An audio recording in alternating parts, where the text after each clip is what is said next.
But not all penguins live in the cold. Here, on the sun-drenched coasts of southern Africa, a very different penguin thrives. The African penguin, smaller than its Antarctic cousin, yet just as tenacious. These birds are perfectly adapted to life on the rocky shores of South Africa and Namibia.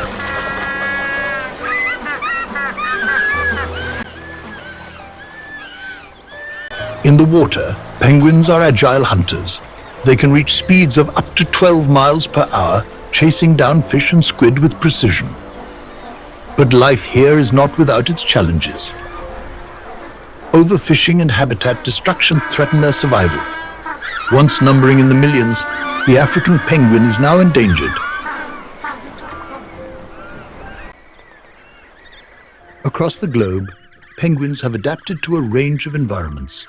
From the icy wastes of Antarctica to the warm shores of Africa, penguins are a testament to nature's adaptability. Each species uniquely suited to its environment.